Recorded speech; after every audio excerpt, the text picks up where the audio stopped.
तू ही रे माझा मितवा या मालिकेच्या पुढील काही येणाऱ्या भागांचे लेटेस्ट त्याचबरोबर इंटरेस्टिंग अपडेट आपण आपल्या आजच्या या व्हिडिओमध्ये जाणून घेणार आहोत.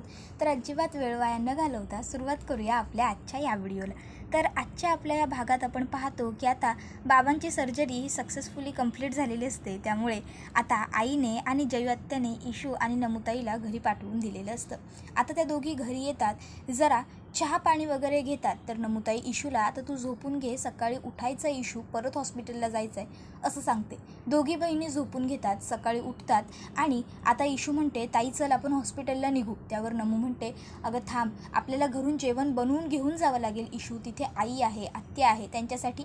मग आता नमुताई ही किचनमध्ये चाललेली असते. इतक्यात इशूच्या फोनवरती आईचा फोन येतो. इशू फोनवरती बोलते आणि ती अगदी थक्क होऊन गेलेली असते. नमुताई इशूला विचारते इशू काय झालं. इशू उठून उभी राहिलेली असते आणि ती काहीच बोलत नसते. तर नमुताई इशूला म्हणत असते इशू बोल ना काहीतरी, काय झालं. इशू पटकीने बोल, आई काय म्हणाली, इशू सांग ना मला. इशू काहीच सांगत नसते.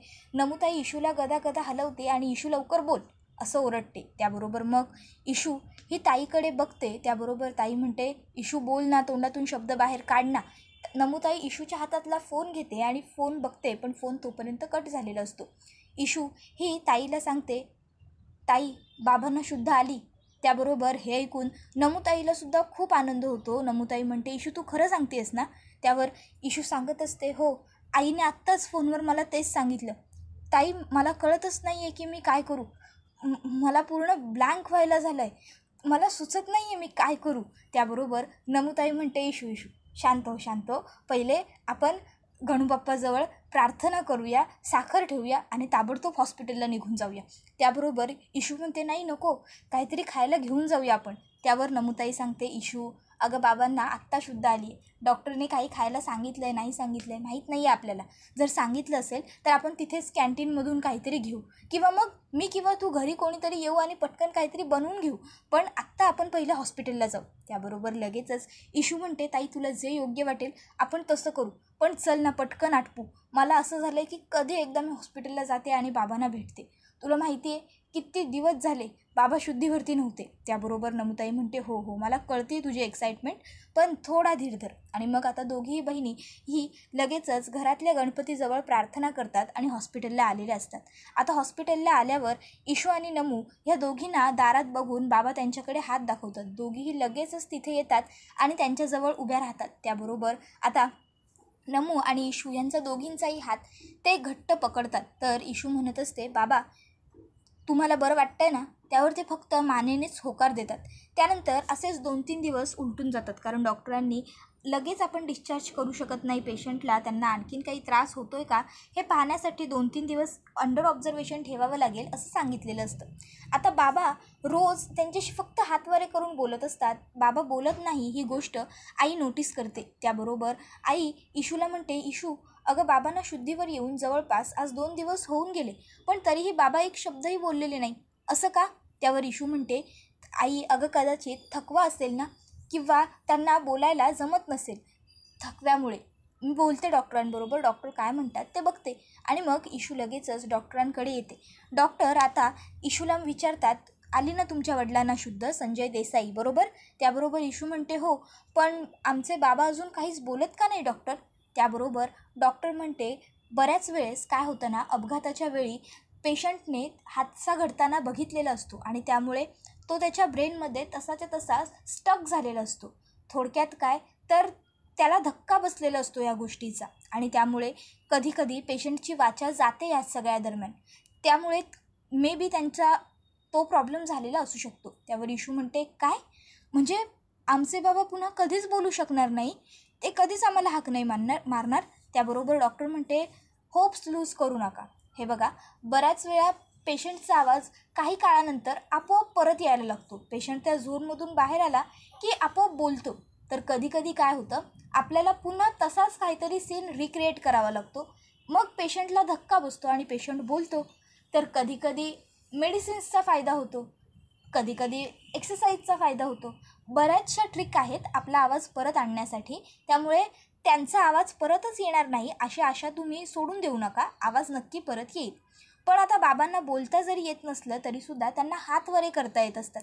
2 दिवसांनंतर जेव्हा राजेश त्यांना भेटण्यासाठी आलेला असतो त्यावेळेस आता ते हात वरे करून माझ्यापासून याला दूर करा असं सांगायला लागतात. त्याबरोबर आता सुप्रियाला वाटतं की कदाचित बाबांनी राजेशला ओळखलेलं नाही आहे. मग ती सांगत असते, अहो असं काय करताय, हे आपले राकेश जे आहेत आपल्या इशूचे होणारे अहो आहेत ते, तुम्ही त्यांना जा कुठे सांगताय, आपले जावई होणार आहेत ना ते. त्याबरोबर लगेचच तरीही ते म्हणतात की याला घालवून द्या इकडनं. आता ते इशाऱ्यात बोलत असतात. इशूला वाटतं की ठीक आहे, जर बाबांना त्रास होतोय तर राकेशजी इथे न थांबलेले बरं होईल.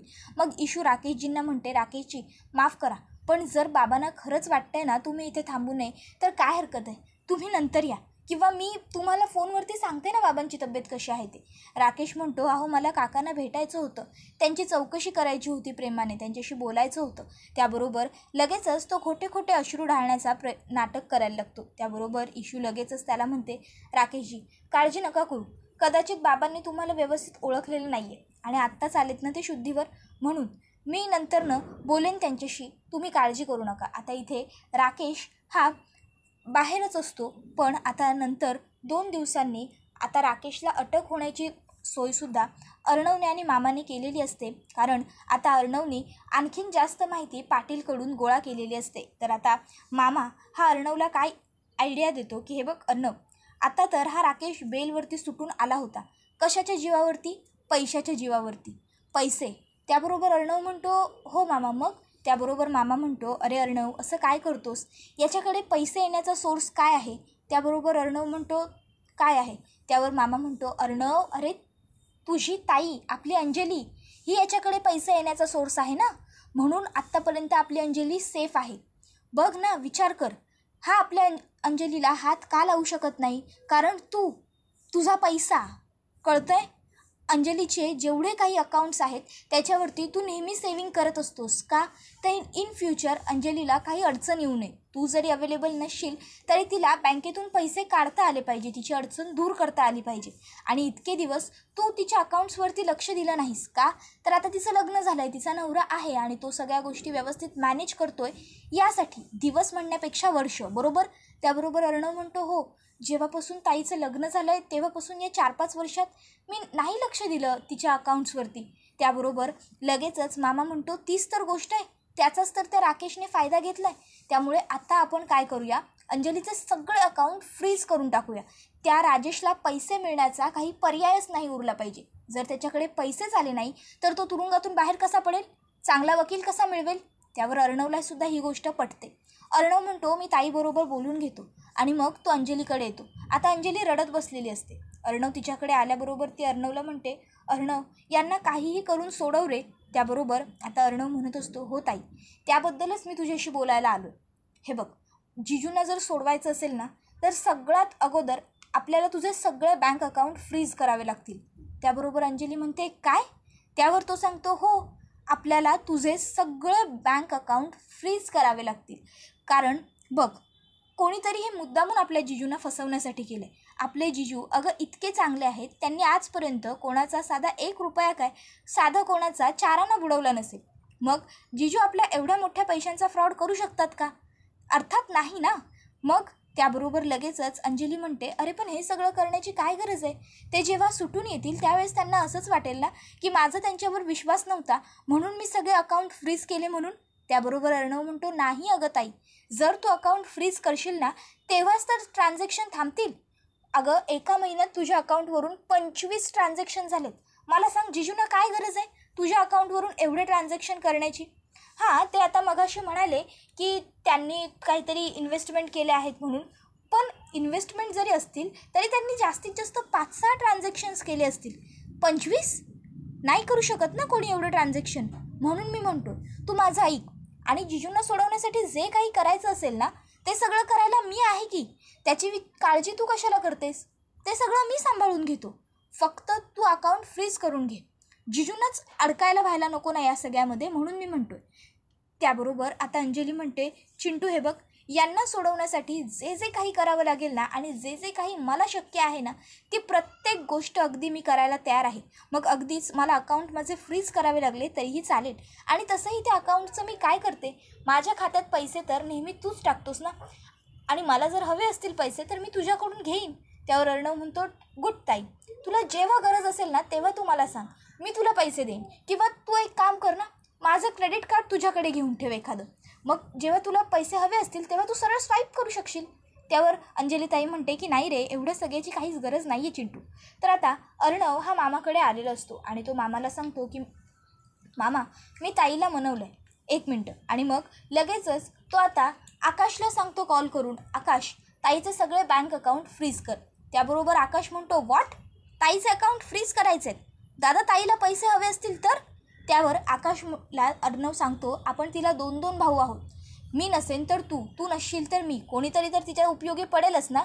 त्यावर आकाश म्हणतो, हो दादा, आपण आहोतच, पण तरी ताई कसे मागेल पैसे आपल्याकडे? अर्णव सांगतो, मी जितकं सांगतोय तितकं कर, गरज आहे म्हणून सांगतोय ना. त्यावर आकाश म्हणतो, ओके फाईन, करतो मी, लगेचच बँकेत कोऑर्डिनेट करतो आणि काय लिगल प्रोसिजर आहे ते कंप्लीट करतो. अर्णव म्हणतो, इट्स गुड.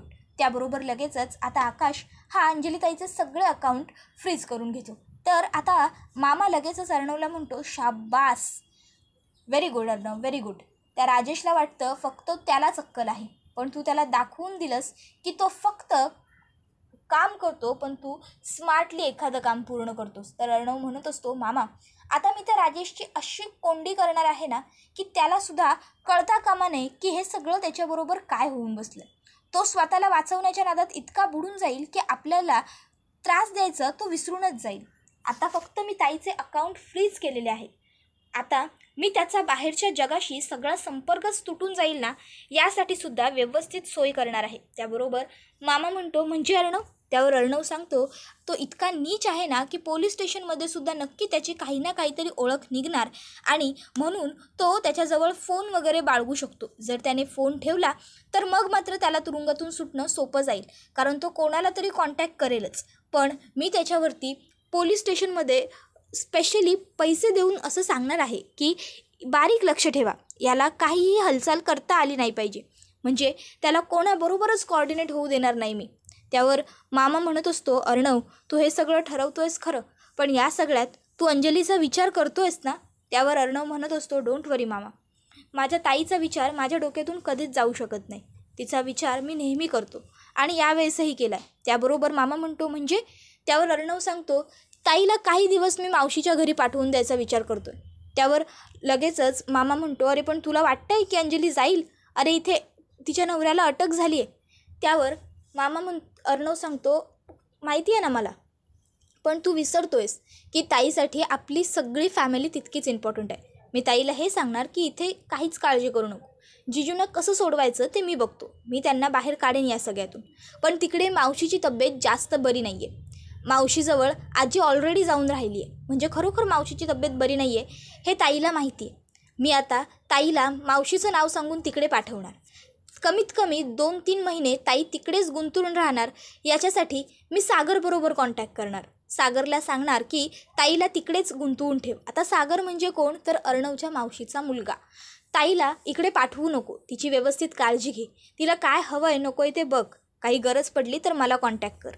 आणि मला खात्री आहे सागरसुद्धा ताईला व्यवस्थित सांभाळेल, कारण त्याचासुद्धा ताईवरती जीव आहे. त्याबरोबर मामा म्हणतो, हो रे, सागरची तर काही गोष्टच नाही, तू जितकं अंजलीला चांगलं प्रोटेक्ट करशील ना तितकंच सागरसुद्धा प्रोटेक्ट करेल. त्यावर अर्णव म्हणतो, म्हणूनच तर मी त्याच्याकडे ताईला पाठवून द्यायचं ठरवलं आहे, कारण त्याच्याकडे जर ताई असेल तरीसुद्धा ताईला काहीच धोका नसणार आहे त्या राजेशपासून. त्यावर लगेचच मामा म्हणतो, गुड, म्हणजे एकदा की अंजली तिकडे निघून गेली की इकडे काय घडतंय काय नाही घडत याचं तिला काही कळणारच नाही. त्याबरोबर अर्णव म्हणतो, बरोबर, आणि मी ताईला फक्त इतकंच सांगत राहणार आहे की तो लवकरात लवकर या सगळ्यातून बाहेर पडेल, मी तिच्या नवऱ्याला सोडवेन. तोपर्यंत पाटील इकडे आणखीन काही पुरावे गोळा करेल की ज्याच्यामुळे राजेश किती फ्रॉड आहे ते ताईच्या समोर आपोआप येत जाईल. आपण ताईला स्वतःहून काही सांगायचं नाही, एक एक गोष्ट हळूहळू तिच्या समोर उलगडू द्यायची. एकदा का एक एक गोष्ट तिच्यासमोर उलगडत गेली की तिला स्वतःलाच कळून जाईल की तिचा नवरा किती नीच वृत्तीचा माणूस आहे ते, मग आपल्याला समोरून तिला काही सांगावं लागणार नाही ना मामा. त्याबरोबर मामा म्हणतो, अरे हो, पण या सगळ्यामध्ये तू ईश्वरीचा सुद्धा विचार करायला हवा. हे सगळं करताना इतका वेळ जाईल की ईश्वरी मात्र कदाचित त्या सगळ्यात अडकून जाईल. त्यावर अर्णव म्हणतो, मी ईश्वरीचा सुद्धा व्यवस्थित विचार करतोय मामा. तर आता इथे अंजलीला पाठवून देण्याचा प्लॅन हा अर्णवने केलेला असतो आता मामा आणि अर्णव दोघंही अंजलीला समजावून सांगायला लागतात की हे बघ अंजली, तू काही दिवस मावशीकडे जा. अंजली या गोष्टीसाठी अजिबात तयार होत नसते. ती म्हणत असते कसं शक्य आहे, यांना अटक झाली आहे आणि मी मावशीकडे जाऊ? नाही, मला नाही जमणार मावशीकडे जाऊन राहायला. त्यावर आता अर्णव आणि मामा अंजलीला समजावून सांगायला लागतात की हे बघ अंजली, सध्या तुझी परिस्थिती नाजूक आहे. डॉक्टरांनी तुझी स्पेशली काळजी घ्यायला सांगितली आहे. अंजली म्हणत असते ते काही असलं तरी मी माझ्या नवऱ्याला टाकून कसं काय जाऊ निघून. त्यावर मामा समजावतो तिला, अगं तुझा नवरा काही इथे एकटा नाही आहे, त्याच्यासाठी इथे मी आहे, अर्णव आहे, आकाश आहे, वेळ पडली तर लावण्य आहे. आणि लावण्याची आई तर एवढी US राहते, तिचेही चांगले कॉन्टॅक्ट असतील, तिचेही चांगले वकील असतील, आपण त्यांच्याशी बोलू, त्यांची मदत घेऊ. पण तुझ्या तब्येतीला त्रास होईल असं काहीही करू नकोस. तुला त्रास झालेला जावई बापूंना बघवतो का कधी? नाही ना. जर तुला काही झालं तर आम्ही त्यांना काय उत्तर द्यायचं? त्यापेक्षा तू थोडे दिवस मावशीकडे जाऊन राहा तुमच्या. आणि तसंही तिची तब्येतसुद्धा बरी नाही आहे, माहिती आहे ना तुला. मग तिलासुद्धा आधाराची गरज आहे. आणि त्याशिवाय तिकडे आजी एकटी जाऊन राहिली आहे, तिला काही हवं आहे नको आहे बघायला नको का? मग मात्र अंजलीताईचा नाईलाज होतो आणि ती आत्ता लगेचच तिच्या मावशीकडे निघून गेलेली असते. आता तिची मावशी ही थोडी दूर राहत असते, म्हणून आता अर्णवला जरा बरं वाटतं. ताई या सगळ्या वातावरणापासून दूर गेली. आता मामा म्हणत असतो दिल्लीवरून अंजली परत येईपर्यंत आपण या राजेशचा सगळा काला चिठ्ठा शोधून काढायचा आहे अर्णव. त्यावर अर्णव म्हणत असतो हो मामा, आणि मघाशी तुम्ही बद्दल बोलत होतास ना, तर काळजी करू नको. तिलासुद्धा या सगळ्यात मी काही नाही होऊ देणार. तिचं आयुष्य कसं उद्ध्वस्त होऊ देईन मी? प्रेम केलं आहे ना तिच्यावर. त्याबरोबर मामा म्हणतो म्हणजे नेमकं तू करणार काय आहेस? त्यावर अर्णव म्हणतो आत्ता नुकतीच ती या सगळ्यातून सावरली आहे. तिच्या बाबांची तब्येत एवढी खराब होती, त्या सगळ्यातून तिला आत्ता कुठे मोकळा श्वास घ्यायला वेळ मिळाला आहे. त्यामुळे ती लग्न पुढे पोस्टपोन करेल. आणि त्याहून महत्त्वाचं, राजेश तुरुंगात आहे, त्यामुळे तोच लग्नाला हजर नसेल तर, जर नवरदेवच नसेल तर लग्न कोणाशी करेल? त्याबरोबर लगेचच आता मामा म्हणतो गुड अर्णव, व्हेरी गुड, खरंच तू खूप ग्रेट आहेस. त्याबरोबर अर्णव म्हणत असतो मामा एवढ्यावर थांबायचं नाही आहे आपल्याला, अजून बऱ्याच गोष्टी करायच्या आहेत. एका साईडला अर्णवने आता इकडे अंजलीला सांगून सगळे तिचे अकाउंट फ्रीज करून घेतलेले असतात, तर दुसरीकडे आपण पाहतो की ईश्वरीच्या बाबांना शुद्ध आलेली असते आणि त्यांनीसुद्धा राकेशचं नाव घेतलेलं असतं. राकेशची दोन्ही बाजूंनी चांगली कडक कोंडी झालेली असते. त्याबरोबर हा व्हिडिओ इथेच संपतो.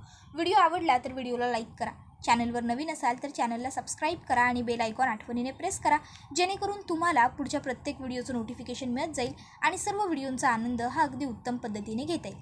आजच्या पुरतं इथेच थांबू. पुढचा व्हिडिओ येईपर्यंत टाटा बाय बाय, धन्यवाद.